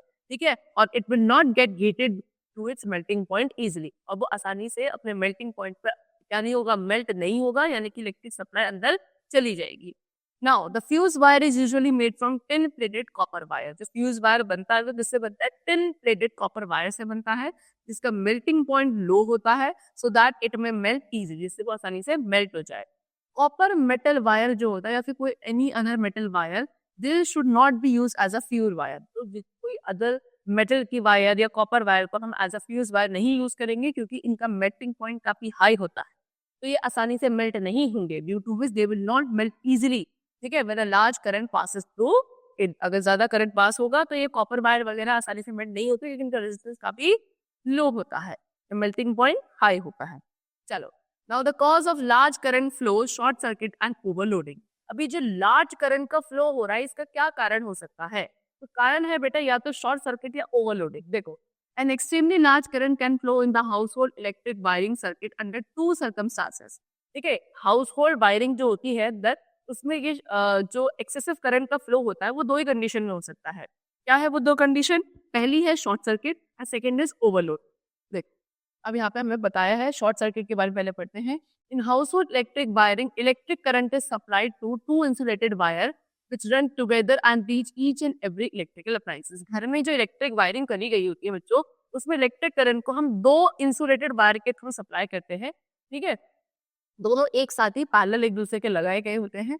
ठीक है, one insulated wire is called live wire, एक को आप लाइव वायर कहते हो, and the other insulated wire is called neutral wire. देखो यहाँ दिखाया है ना आपको, ये है आपका लाइव वायर और ये आपका neutral wire. Both these wires are necessary for the working of electric appliance. किसी भी एक इलेक्ट्रिक अप्लायंस की वर्किंग के लिए ये दोनों ही वायर बहुत जरूरी होते हैं. ठीक है, if the plastic insulation of the live wire and neutral wire gets torn due to wear and tear, then the two naked wire touch each other. जो बाहर इनकी इंसुलेटिंग कवरिंग होती है लाइव वायर न्यूट्रल वायर की, है ना, अगर ये प्लास्टिक कवरिंग हट जाती है और दोनों नेकेड वायर्स आपस में एक दूसरे के क्या हो जाते हैं, कॉन्टैक्ट में आ जाते हैं, then the touching of live wire and neutral wire directly is known as short circuit. अब जो ये लाइव वायर और न्यूट्रल वायर की टचिंग होगी, आपस में एक दूसरे के टच करेंगे, लेकिन नेकेड कंडीशन में. बाहर तो इंसुलेटेड उनकी कवरिंग होती है, ये इंसुलेटेड कवरिंग अगर हट जाए बाय चांस और ये अब नेकेड वायर एक दूसरे के कांटेक्ट में आ जाते हैं, तो इसको बोलते हैं short circuit. And when the live wire and neutral wire touch each other directly, then a large current flows through the household wiring. जैसे एक दूसरे को टच करेंगे तब बहुत ज्यादा करंट फ्लो करने लगता है through the circuit, and this large current may heat the wires to a dangerously high temperature. अब जब इतना ज्यादा करंट आगे अंदर फ्लो करेगा तो इससे क्या होगा, जितने भी आपके वायर हैं वो बहुत ज्यादा हीट प्रोड्यूस करने लगेंगे एक्सट्रीम टेम्परेचर तक, और उससे क्या हो सकती है, फायर में भी start. So that's one reason for the flow of excessive current in household circuit is the short circuit. ठीक है, तो पहला रीजन एक्सेसिव करंट का सप्लाई जो घर में हो जाता है कभी कभी, उसका पहला रीजन है शॉर्ट सर्किट. शॉर्ट सर्किट मतलब क्या, कि जब लाइव वायर और न्यूट्रल वायर दूसरे को टच करते हैं naked. Okay, the outer insulation of connecting cable of electric iron is already टॉट. जो क्या होता है कि इलेक्ट्रिक आयरन आपके घर में होती है, उसकी जो वायर होती है, ठीक है, कनेक्टिंग वायर जो होती है, उसकी अगर जो आउटर इंसुलेशन अपने आप ही क्या है, टॉर्न है, and the insulation of inner wire also get torn, अंदर जो वायर है उनकी इंसुलेशन भी टॉर्न है, then short circuit will take place. इससे भी शॉर्ट सर्किट हो सकता है. तो we should never use such an electric appliance having connecting cable for insulation. ठीक है, तो कभी भी हमें ऐसे इलेक्ट्रिक अप्लायंस यूज नहीं करने चाहिए, ठीक है, जिनमें कनेक्टिंग केबल इंसुलेशन में नहीं होगा। Such connecting cable should be replace immediately. ऐसे कनेक्टिंग केबल्स को हमें तुरंत ही चेंज कर देना चाहिए। दूसरा रीजन था ओवरलोडिंग। ओवरलोडिंग देखो, when too many electric appliances are connected to a single socket, they draw an extremely large current from the household circuit. This is known as overloading the circuit. ठीक है, जब किसी single socket में आपने बहुत सारे electric appliances connect कर दिए हैं, तब वहां पे क्या होता है, एक्सेसिव इलेक्ट्रिक सप्लाई होने की वजह से ओवरलोडिंग हो जाती है। And the flow of large current due to overloading may heat the copper wire of household wiring to a very high temperature and the fire may be started. जब बहुत सारे आपने अप्लायंसेस कनेक्ट कर दिया, यानी कि ओवरलोडिंग हो गई है, तो कॉपर वायरिंग की जो टेम्परेचर है वो बहुत ज्यादा बढ़ जाता है, यानी कॉपर वायरिंग मेल्ट होना शुरू हो जाता है। ठीक है, और इससे फायर हो सकती है। In fact many times we read in the newspaper about the electrical fire caused by short circuit and overloading. To avoid this danger of electric fire we should use an electric fuse in the wiring. ठीक है, कभी भी आपने देखा होगा newspaper में, बहुत बार आपने न्यूज देखी है, शॉर्ट सर्किट की वजह से, ओवरलोडिंग की वजह से घर में आग लग गई है ना, इस तरीके की आपने न्यूज पढ़ी है। तो इन सबको प्रिवेंट करने के लिए हमको अपनी मेन पावर सप्लाई में इलेक्ट्रिक फ्यूज का यूज करना चाहिए। सो व्हेन अ हाउस और some other building is wired, the wiring is protected by fuse. जब एक कोई नया घर बनता है, जब इंडस्ट्री वगैरह बनती है, तो सब लोग क्या यूज करते हैं, पहले एक इलेक्ट्रिक फ्यूज बहुत जल्दी यूज करते हैं। सो कभी भी शॉर्ट सर्किट या ओवरलोडिंग हो, फ्यूज वायर ब्लो आउट हो जाए और इलेक्ट्रिसिटी की सप्लाई कट हो जाए। This prevents electric fires. इससे इलेक्ट्रिक फायर्स प्रिवेंट किए जा सकते हैं। चलो, now fuses used in electrical supplies. Electrical appliances में कौन कौन से फ्यूज यूज किए जाते हैं? So far we have discussed the fuses which are put on the main switch board in our house to protect the whole wiring of the house. ठीक है ना, हमारे मेन स्विच बोर्ड जो घर का होता है, वहां पे हम कैसे इलेक्ट्रिक फ्यूज यूज करते हैं अपने घर के बाकी अप्लायंसेस को प्रोटेक्ट करने के लिए, ये हमने पढ़ लिया है। अब fuses are also used to protect the individual domestic electric appliance from damage which may be caused due to excessive current flow through them. अब हर एक डोमेस्टिक इलेक्ट्रिक अप्लायंस के अंदर एक और सेपरेट फ्यूज होता है, ठीक है, जो उसको प्रोटेक्ट करता है डैमेज से। तो costly electric appliances like TV set and refrigerator have their own fuses which protect them against damage by too much current. जितने भी ये कॉस्टली इलेक्ट्रिकल अप्लायंसेस होते हैं, जैसे कि टीवी, रेफ्रिजरेटर वगैरह, इनका अपना खुद का इलेक्ट्रिक फ्यूज होता है, जो इनको टू मच करंट की सप्लाई से क्या करता है, प्रोटेक्ट करता है। The fuse is used in electric appliance. It consists of a glass tube having a thin fuse. क्या होता है, इसके अंदर एक ग्लास की ट्यूब होती है जिसमें एक thin fuse वायर होता है, उसके अंदर seal. Okay, the glass tube has two metal caps at it two ends. और वो जो ग्लास की ट्यूब होती है, उसके दोनों एंड्स पे दो मेटल के कैप्स लगे होते हैं। The two ends of the fuse wire are connected to these metal caps. और वो जो फ्यूज का जो अंदर वायर था, उसके दोनों एंड्स इन्हीं दोनों मेटल कैप से कनेक्टेड होते हैं। Okay, the metal caps are for connecting the fuse in the circuit in a suitably made bracket. ये जो मेटल के दोनों कैप्स है, ये क्यों है, ये फ्यूज को सर्किट के साथ कनेक्ट करने के लिए दिए जाते हैं। If due to some reason a large current tends to flow through the electric appliance, its fuse will blown up, melt and break. अगर किसी भी रीजन की वजह से ज्यादा करंट पास हो जाता है, तो ये जो फ्यूज की वायर है, ये अपना ब्लो अप हो जाती है, यानी कि मेल्ट होके ब्रेक हो जाती है, जिससे इलेक्ट्रिक सप्लाई कट ऑफ हो जाती है टू दी अप्लायंस। ठीक है, this will protect the appliance from damage which could have been caused if the large current had passed through it. जिससे क्या होता है, वो इलेक्ट्रिक अप्लायंस प्रोटेक्टेड रहता है, जो डैमेज हो सकता था अगर ज्यादा करंट उसके थ्रू पास हो गया तो। So the fuses used in individual electric appliances are called cartridge fuses. ठीक है ना, तो किसी भी एक इंडिविजुअल इलेक्ट्रिक अप्लायंसेस में जो फ्यूज यूज किए जाते हैं, वो आप कार्ट्रिज फ्यूजेस कहते हो। तो we should always use a proper fuses carrying ISI mark which have been specified for particular application. तो हमेशा आप कैसे फ्यूजेस यूज करोगे, हमेशा प्रॉपर फ्यूजेस यूज करोगे जिनके ऊपर ISI मार्क होता है, जो क्या होता है, सर्टिफाइड मार्क होता है कि हाँ ये अप्लायंस कैसा है, सर्टिफाइड है to be use in the electric circuit. चलो, now use of MCB in place of fuse. अब एक और डिवाइस है MCB, जिसको आप मिनिएचर सर्किट ब्रेकर कहते हो, ये एज अ फ्यूज की जगह काम कर सकती है। देखो, MCB stands for miniature circuit breaker. These days MCBs are being used increasingly in household electric wiring in place of traditional fuses. पहले टाइम पे ज्यादातर ट्रेडिशनल फ्यूजेस यूज किए जाते थे, लेकिन आज के टाइम पे MCB इनको रिप्लेस कर रही है, यानी कि फ्यूजेस की जगह आप लोग MCBs यूज कर रहे हैं। MCB does not work on the heating effect of current. अच्छा, बहुत इंपॉर्टेंट चीज कि MCB heating effect of current के प्रिंसिपल पे काम नहीं करती है। MCB works on the magnetic effect of current. ये किस पे काम करती है, करंट के मैग्नेटिक इफेक्ट पे काम करती है। MCB is a special kind of electrical switch which automatically turns off when the current in the circuit becomes too large and cuts off the electricity supply. So MCB क्या है, अलग ही तरीके का special kind of electrical switch है जो अपने आप of हो जाता है अगर बहुत ज्यादा करंट सर्किट के थ्रू पास हो रहा है तो. MCB can be reset in the on position when the fault in the wiring which caused large current to flow in the circuit has been set right. अगर बहुत ज्यादा current flow हो गया circuit में तो MCB अपने आप of position में चली जाएगी, तो आपको उसे दोबारा से ऑन पोजीशन में लाना पड़ता है so that अब इलेक्ट्रिसिटी आगे सप्लाई हो सके. Thus, unlike a fuse which can be used only once and has to be replaced when its wire melts and breaks, the same MCB can be reset manually to restore electricity supply. तो यानी कि पहले अगर हम fuse की बात करते तो फ्यूज में क्या होता था, अगर एक बार फ्यूज आपका कट ऑफ हो जाता था, ब्लो ऑफ हो जाता था, तो हमें उसको रिप्लेस करना पड़ता था, एक नया वाला फ्यूज लगवाना पड़ता था बाय द इलेक्ट्रिशियन. लेकिन एमसीबी का एक एडवांटेज होता है कि इसको मैनुअली, यानी कि आप भी क्या कर सकते हो, एक स्विच जैसा होता है, इस तरीके से देखो, इस स्विच ऐसे ऑफ पोजीशन में आ जाता है अगर एक्सेसिव इलेक्ट्रिक सप्लाई हो जाती है. आप इसे दोबारा से ऐसे ऊपर की तरफ उठा दोगे तो ये स्विच ऑन हो जाता है. इस तरीके से एमसीबी का यूसेज होता है, यानी कि इसे मैनुअली कोई भी घर पे आसानी से कर सकता है. When MCB is reset or turned on, the circuit becomes complete and electric current starts flowing in the household wiring. Again, जैसे कि आप MCB को रीसेट करोगे यानी कि ऑन करोगे, इलेक्ट्रिक सर्किट कंप्लीट हो जाएगा, यानी कि सप्लाई अब इलेक्ट्रिक सप्लाई अंदर होने लगेगी. These days, more and more houses and other buildings are using miniature circuit breaker to protect the electric wiring from the excessive flow of current.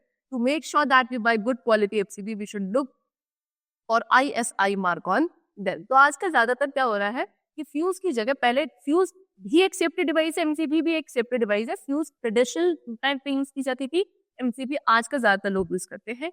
और एक अच्छी एमसीबी का भी यही आपका इंडिकेशन होता है कि इस पे ISI मार्क होना चाहिए, जो एक सर्टिफाइड मार्क है फॉर द इलेक्ट्रिकल अप्लायंसेस. चलो, now we come to the topic magnetic effect of electric current. तो बच्चों, हमने यहाँ पे डिस्कस कर लिया है अपना heating effect of electric current. अब हम आते हैं magnetic effect of electric current.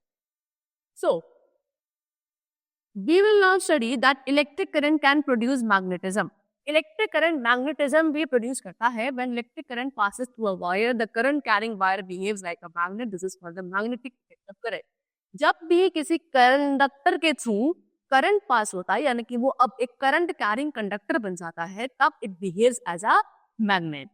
So the magnetic effect of current is used to make a target number of devices which we use in our daily life. बहुत सारी ऐसी devices है जो हम अपने डेली लाइफ में यूज करते हैं जिनके अंदर magnetic effect of electric current ही प्रिंसिपल काम करता है. Example, the magnetic effect of current is utilize in making electromagnets बनाने के लिए यूज किया जाता है. Electric bells, telephone instruments, electric fan, electric motor, loud speaker, toys, ये सभी चीजें कुछ ऐसी हैं magnetic effect of electric current use किया जाता है. चलो, now next is the magnetic effect of current was discovered by a scientist named Hans Christian Ørsted. ठीक है, एक साइंटिस्ट है जिनका नाम था Hans Christian Oersted, HC Oersted भी हम उनको बोलते हैं. उन्होंने इसकी डिस्कवरी करी कि मैग्नेटिज्म प्रॉपर्टी जो एक इलेक्ट्रिक करंट के पास होती है, उसकी डिस्कवरी इन्होंने ही करी थी. ठीक है, Oersted found that when the electric current was passed in a wire, then the needle of a compass needle near it got deflected from its usual north south position. ठीक है, इन्होंने क्या ऑब्जर्व किया था कि जब किसी एक सर्किट के थ्रू आपने क्या करा, कनेक्टिंग वायर्स के थ्रू करंट पास किया, तो उसमें जो आपने कंपास निडल, देखो यहाँ पे कंपास निडल है, कंपास निडल भी अपने आप में एक मैग्नेट की तरह बिहेव करता है. ठीक है, तो इस कंपास निडल की जो पोजीशन थी, निडल की जो उसकी ओरिजिनल पोजीशन क्या होती है, नॉर्थ साउथ होती है, इसमें एक डिफ्लेक्शन देखने को मिला था जब हम वायर के थ्रू करंट पास हमने किया था. Now the needle of a compass is itself a टिनी magnet which can be rotate freely on a pivot. वही चीज है कि जो कंपास की निडल होती है अपने आप में भी एक मैग्नेट होती है. Okay, a compass needle can be deflected only by another magnets magnetic field. एक कंपास की निडल जो डिफ्लेक्ट करती है तभी डिफ्लेक्ट करेगी स्टूडेंट्स अगर ये किसी दूसरे मैग्नेट के मैग्नेटिक फील्ड के इंटरेक्शन में आती है, तभी ये कंपास निडल की जो निडल है वो डिफ्लेक्ट करती है. Since a current carrying wire was able to deflect a compass needle, it was concluded that the electric current flowing in a wire give rise to a magnetic field around it. यानी कि क्या हुआ, जब आपने उस electric circuit के through, wire के through क्या किया, इलेक्ट्रिसिटी पास करवाई, तो वहां पे क्या हुआ, उस करंट कैरिंग कंडक्टर अब कैसे बिहेव करने लगा, मैग्नेट की तरह बिहेव करने लगा, यानी कि उसका खुद का एक मैग्नेटिक फील्ड था. और कंपास निडल भी अपने आप एक मैग्नेट थे, तो दोनों ही मैग्नेट आपस में एक दूसरे के साथ इंटरैक्ट कर रहे थे, जिसकी वजह से कंपास निडल में हमको डिफ्लेक्शन देखने को मिला. So it is this magnetic field produced by the current carrying wire which exerts a force on the compass needle and deflects it or moves it. ठीक है, तो ये मैग्नेटिक फील्ड ही था जो हमारे उस कंडक्टर ने प्रोड्यूस करा, जिसकी वजह से कंपस निडल जो अपने आप में एक मैग्नेट है उसमें हमको डिफ्लेक्शन देखने को मिला। ठीक, अब आते हैं इलेक्ट्रोमैग्नेट्स पे। And electric current can be used to make magnet. Electric current को हम मैग्नेट्स बनाने के लिए भी यूज करते हैं। The magnet made by using electric current is called electromagnet. ऐसा मैग्नेट जो आप इलेक्ट्रिक करंट के हेल्प से बनाते हैं उसको आप इलेक्ट्रोमैग्नेट कहते हो। Electromagnet works on the magnetic effect of current. This is described below. An electromagnet consists of a long coil of insulated copper wire wound around an iron rod. क्या होता है इलेक्ट्रोमैग्नेट? एक आयरन की rod जिसके around आपने क्या copper wire, वो भी इंसुलेटेड, यानी कि बाहर से एक प्लास्टिक कवरिंग होनी चाहिए। कॉपर वायर की, इंसुलेटेड कॉपर वायर को ऐसे कॉइल करा है अपने एक आयरन रॉड के अराउंड, इस तरीके से कुछ। ठीक है, so when the two ends of the coil are connected to a cell. अब इस कॉइल के दोनों एंड्स को आपने एक सेल के साथ कनेक्ट कर दिया इस तरीके से। अब current passes through the point and produces a magnetic effect. अब क्या होगा, जब बैटरी आपने यहाँ पे कनेक्ट कर दिया तो यानी करंट इसके थ्रू पास होगा। जैसे इसके थ्रू करंट पास होगा तो ये जो आपके आयरन निडल है, ये जो कॉइल है, इसमें एक मैग्नेटिक इफेक्ट प्रोड्यूस होगा। ठीक है, this magnetic effect magnetize the iron rod.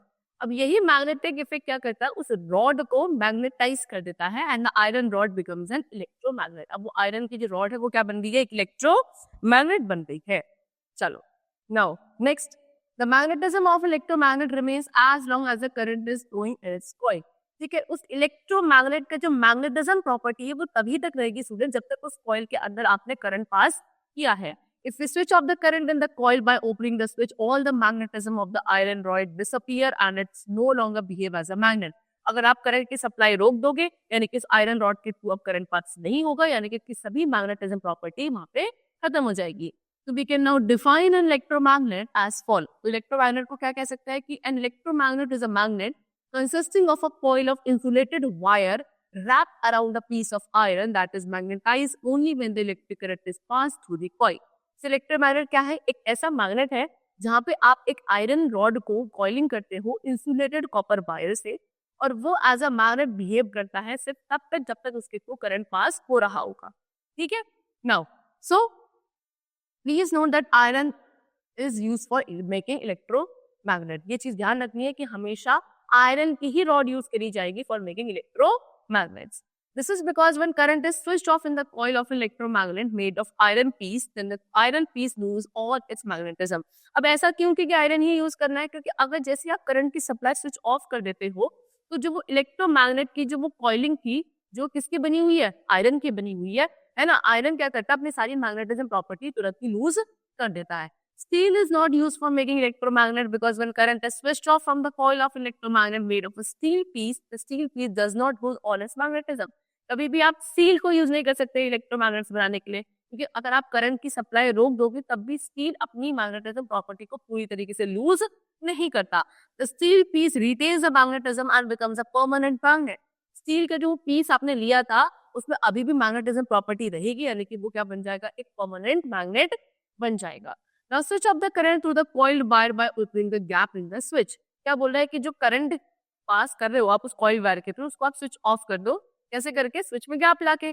So we will find that on switching off current through the coil, the steel pins get detached from the iron nail. They no longer cling to the iron nail. क्या करोगे, जैसे आप switch off कर दोगे coil के through जो आप current pass कर रहे हो, तो वो स्टील की जो पिन थी वो आयरन वाली जो नेल है उससे डिटैच जाएगी, है ना, यानी कि वो अब आयरन नेल से और क्लिंग नहीं रहेगी। This means that when a current is stopped from flowing in the coil of wire, the iron nail no longer remains a magnet. और जैसे ही आपने क्या करा, स्विच ऑफ किया, करंट की सप्लाई स्टॉप कर दी, तो अब क्या हो गया, आयरन की जो नेल थी वो अब मैग्नेट की तरह नहीं बिहेव करेगी, यानी कि वो उससे जाके अटैच नहीं होगी। Since the iron nail loses its magnetism, therefore the steel pins do not cling to it anymore. क्योंकि आयरन नेल ने अपनी क्या कर दी है, मैग्नेटिज्म प्रॉपर्टी लूज कर दी है, तो स्टील की जो पिन है वो अब इससे क्लिंग नहीं होंगी। Iron nail behaves as a magnet only when electric current flows through the coil of insulated wire wrapped around it. Iron की नेल तभी तक ही एज अ मैग्नेट बिहेव करेगी जब तक उसके थ्रू करंट पास किया जा रहा है उस कॉइल के थ्रू। तो when electric current flowing in the coil is stop, अगर आप क्या कर देंगे, उस कॉइल के थ्रू इलेक्ट्रिक करंट जो आप पास करवा रहे हो अगर आप तो स्टॉप कर दोगे, आयरन नेल क्या करती है, हमें मैग्नेटिज्म प्रॉपर्टी लूज कर देती है and we switch on the electric current the coil again. अगर दोबारा से कॉइल में आप इलेक्ट्रिक सप्लाई ऑन कर देंगे तो iron nail will again become an electromagnet and so on. चलो अब आते हैं एडवांटेजेस पढ़ते हैं इलेक्ट्रोमैग्नेट्स के ओवर परमानेंट मैग्नेट। ठीक है, क्या एडवांटेजेस हैं इलेक्ट्रोमैग्नेट के परमानेंट मैग्नेट की जगह? देखो, इलेक्ट्रोमैग्नेट सबसे पहली बात सुनो, एक टेम्पररी मैग्नेट होता है। क्यों होता है? क्योंकि इसकी मैग्नेटिज्म प्रॉपर्टी तभी तक है जब तक इलेक्ट्रिक सप्लाई पास हो रही है। इलेक्ट्रिक करंट फ्लो होगा तो इसमें मैग्नेटिज्म प्रॉपर्टी है, नहीं होगा तो मैग्नेटिज्म प्रॉपर्टी फिनिश हो जाएगी। इसलिए बोला है because its magnetism is only for the duration of current flowing in its coil. Coil के थ्रू जब तक करंट फ्लो होगा तब तक मैग्नेटिज्म प्रॉपर्टी रहेगी। Actually an electromagnet is better than permanent magnet in many respects। बहुत ज्यादा better होता है एक टेम्पररी मैग्नेट या फिर electromagnet with respect to permanent magnet. ऐसा क्यों? देखो, the magnetism of an electromagnet can be switched on or switched off as desired। This is not possible with the permanent magnet। जो ये मैग्नेटिज्म प्रॉपर्टी है electromagnet की, वो आप अपने हिसाब से स्विच ऑन या स्विच ऑफ कर सकते हो, जबकि परमानेंट मैग्नेट के साथ ऐसा पॉसिबल नहीं है। Electromagnet can be made very strong, उसको बहुत ज्यादा स्ट्रॉन्ग बनाया जा सकता है। कैसे? By increasing the number of turns in the coil. Coil में जो टर्न्स है, जो आपने ऐसे वायर की कॉइलिंग करी है, उसको आप बढ़ा दोगे तो ज्यादा वो स्ट्रॉन्ग हो जाएगा। By increasing the current passing through the coil, जो आप करंट पास कर रहे हो कॉइल के थ्रू, उसको आप इंक्रीज कर दो, है ना। On the other hand a permanent magnet can not be made so strong. एक परमानेंट मैग्नेट को इतना स्ट्रॉन्ग नहीं बनाया जा सकता है। चलो अब यूजेस क्या है इलेक्ट्रोमैग्नेट्स के? Electromagnets are used in the construction of a large number of devices. बहुत सारी डिवाइसेस बनाने के लिए काम आता है, जैसे कि electric bell, loud speaker, electric motor, electric fan, toy, telephone instrument, सभी को बनाने के लिए इलेक्ट्रोमैग्नेट यूज किया जाता है। उसके अलावा it is use to lift heavy load. बहुत सारे हैवी लोड्स को उठाने के लिए यूज किया जाता है, जैसे कि big machines, steel girders, scrap iron objects, है ना, for loading and unloading purpose के लिए आप इसे यूज करते हो। Electromagnets which are used for loading and unloading heavy iron and steel objects are fitted on crane। आपने क्रेन में देखा होगा, क्रेन में फिट कर दिए जाते हैं ऐसे इलेक्ट्रोमैग्नेट जिसको आप बड़े बड़े हेवी आयरन के ऑब्जेक्ट्स को लोड या अनलोड करने के लिए यूज करते हो, वो क्रेन्स में फिट कर दिए जाते हैं, है ना। उसके अलावा they are used to separate magnetic materials like iron and steel objects from a heap of metal scrap और जंक। ठीक है, एक आपके पास एक मेटल स्क्रैप यानी कि जंक ऐसा है जहाँ पे सारे मेटल की ही ऑब्जेक्ट्स है, उसमें से आयरन या स्टील को सेपरेट करने के लिए भी इलेक्ट्रोमैग्नेट यूज किए जाते हैं। Electromagnets however can not be used to separate non magnetic material. Non magnetic material को सेपरेट करने के लिए आप इसे यूज नहीं कर सकते, जैसे कि wood, plastic, copper, aluminium objects. Okay, for example we can not use an electromagnet for separating plastic bag from a garbage heap. आपके पास गार्बेज हीप है, उसमें से आपको प्लास्टिक बैग सेपरेट करने हैं, तो उसके लिए आप इलेक्ट्रोमैग्नेट यूज नहीं कर सकते, क्योंकि आपका प्लास्टिक एक नॉन मैग्नेटिक मटेरियल होता है। ये बोला है कि because plastic bag do not stick to the electromagnet. चलो, इसके अलावा क्या यूज है इलेक्ट्रोमैग्नेट का? देखो, they are use by doctors भी यूज करते हैं इसको, क्या करने के लिए? To remove tiny iron particles from the eyes of a person which may have fallen to the eyes accidentally. ठीक है, अगर आयरन के कुछ पार्टिकल्स आईज में गलती से चली गए हैं तो उसको भी बाहर निकालने के लिए डॉक्टर्स इन्हें यूज करते हैं। तो all the electromagnets are not straight. सारे इलेक्ट्रोमैग्नेट्स स्ट्रेट नहीं होते हैं, है ना। बार टाइप इलेक्ट्रोमैग्नेट्स जैसे होता है ना, ये इस तरीके से ऐसे नहीं होते हैं। Actually electromagnets are made of in different shapes and sizes depending upon the purpose for which they are to be use. Electromagnet की शेप और साइज सबकी डिफरेंट होती है, डिपेंड करेगा कि आप उस मैग्नेट को कहाँ यूज करने वाले हो। ठीक है, for example electric bulb uses a U shaped electromagnet for its working. Electric bulb के अंदर यू शेप का होता है, इस तरीके से, जिसको आप हॉर्स शू शेप भी बोलते हो, है ना। U-shaped electromagnet is made by using U-shaped iron piece। एक आयरन पीस जिसकी U shape होगी, उसी से आप U shape का इलेक्ट्रोमैग्नेट बनाओगे। In the U-shaped electromagnet, we have two coils of the same insulated copper wire wound on each side of the U-shaped iron piece।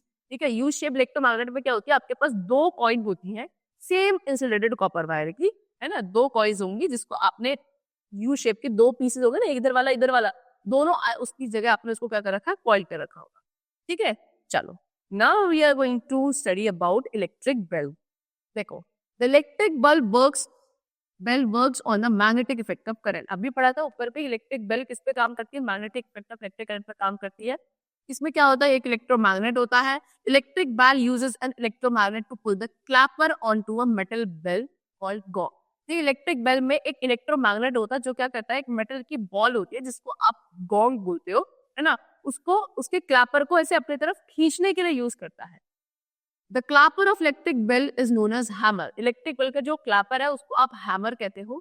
ठीक है, we will now describe the construction and working of electric bell in detail. अब electric bell की हमें detail में construction working पढ़नी है। देखो कैसे, तो पहले वो बनता है। इलेक्ट्रिक बेल के अंदर एक यू शेप्ड इलेक्ट्रोमैग्नेट होता है, मैंने आपको भी बताया है ना। A small iron bar called armature is held in front of the pole of the electromagnet. एक छोटा सा आयरन का बार होता है जिसको आप क्या बोलते हो, आर्मेचर बोलते हो। उसको उस इलेक्ट्रोमैग्नेट के दोनों पोल्स पे हम उसको वहां पे लगा देते हैं। The lower and of iron बार, उस आयरन बार का नीचे वाला जो एंड है उसको अटैच करते हो आप एक फ्लैट स्प्रिंग के साथ। ठीक है, इस तरीके से आपको यहाँ फिगर नहीं गिवन है, यहाँ पे भी नहीं गिवन है, कोई बात नहीं, हम इसको ऐसे ही पढ़ लेते हैं। ठीक है, देखो तो क्या होता है कि वो जो लोअर एंड है आयरन बार का उसको आप अटैच करते हो फ्लैट स्प्रिंग एस के साथ, और जो फ्लैट स्प्रिंग एस है वो खुद अटैच होता है किसके साथ, मेटल ब्रैकेट बी के साथ। The upper end of iron bar has a clapper attach to it. ठीक है, आयरन बार का जो ऊपर वाला एंड है उस पे एक क्लैपर होता है attach. Initially when the bell is not working the clapper C is all short distance away from the gong G. जब बेल वर्क नहीं कर रही है तब जो क्लैपर सी है वो क्या होता है, अपने आप में थोड़े से डिस्टेंस के साथ होता है, गॉन्ग से डिस्टेंस के साथ होता है। There is a contact screw D which is just touches the iron bar one at point. The contact screw D, देखो उसके बाद एक कॉन्टैक्ट होता है स्क्रू डी जो क्या करता है, आयरन बार वन को किसी पॉइंट पर टच करता है। और कॉन्टैक्ट स्क्रू ड्री होता है जिसको आप क्या बोलते हो, इंटरप्रेटर बोलते हो, क्योंकि ये क्या करता है, इंटरप्रेट करता है या ब्रेक करता है सर्किट को। इसके सर्किट को, इलेक्ट्रिक बेल के सर्किट को periodically. A metal gong G which is hollow like bicycle bell is fixed near the clapper। फिर एक मेटल होता है जिसको आप गॉन्ग बोलते हो, उसको आपने कहाँ फिक्स किया होता है, क्लैपर के ही पास फिक्स किया होता है। The bell works with a battery and a push button switch that is provided to ring the bell. ठीक है, और फिर बेल कब काम करती है, उसमें एक बैटरी लगी होती है, बैटरी में पुश बटन स्विच होता है, जैसे कि आप उसको यूज करते हैं ना बेल को, ऐसे पुश बटन जैसे आप उसको क्लिक करते हैं, है ना, वहां पे बेल रिंग होने लगती है। So we will not describe the circuit of the end of the electromagnet coil that is connected to one terminal of the battery as shown and the other end S of the coil is connected to bracket B carrying the iron bar or armature. The other terminal battery is connected to the contact screw D through the push button switch P. तो इस तरीके से आपको यहाँ पे कुछ क्या होता है, इलेक्ट्रिक बेल का कंस्ट्रक्शन होता है और ये कैसे वर्क करती है अब उसको हम डिस्कस करते हैं। ठीक है, देखो in order to ring the bell, bell को जो हमें रिंग करना होता है, we press the push button switch P। हम क्या करते हैं, पुश बटन को प्रेस करते हैं। When we press the switch, the electric circuit of the bell is completed। जैसे ही आप स्विच को प्रेस करते हो तो अंदर जो इलेक्ट्रिक बेल का सर्किट है वो कंप्लीट हो जाता है and the current passes through the coil of the electromagnet. उसके अंदर फिर करंट, जो इलेक्ट्रोमैग्नेट के अंदर जो कॉइल लगी हुई है उसके थ्रू करंट पास होता है और वो क्या हो जाता है, मैग्नेटाइज हो जाता है। The electromagnet attracts the iron armature toward itself. फिर इलेक्ट्रोमैग्नेट जो मैग्नेटिज्म प्रॉपर्टी जिसके अंदर आ चुकी है वो क्या करता है, उस आयरन के आर्मेचर को अपनी तरफ अट्रैक्ट करता है। The armature move towards the poles of the electromagnet। ठीक है, फिर वो आर्मेचर उस इलेक्ट्रोमैग्नेट के पोल्स की तरफ जाता है। The clapper attached to it strikes the gong। उससे जो क्लैपर अटैच्ड है वो गॉन्ग को स्ट्राइक करता है and produces a ringing sound. उससे फिर आपकी रिंगिंग साउंड प्रोड्यूस होती है और आप कहते हो कि bell is ringing.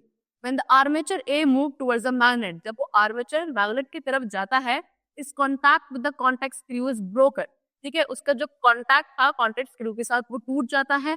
Due to this electric circuit breaks, और फिर एकदम से ब्रेक हो जाता है क्या, इलेक्ट्रिक सर्किट। और फिर उसके बाद no current flows in the electromagnetic coil. फिर कोई करंट आगे फ्लो नहीं हो पाता and the electromagnet loses its magnetism. और तुरंत इलेक्ट्रोमैग्नेट अपनी मैग्नेटिज्म प्रॉपर्टी को लूज कर देता है for a moment and the armature is no longer attracted by it. अब जब इलेक्ट्रोमैग्नेटिज्म खत्म हो गया है तो अब आर्मेचर दोबारा से उसके तरफ अट्रैक्ट नहीं होगा। The flat spring brings back to the iron armature to its original position।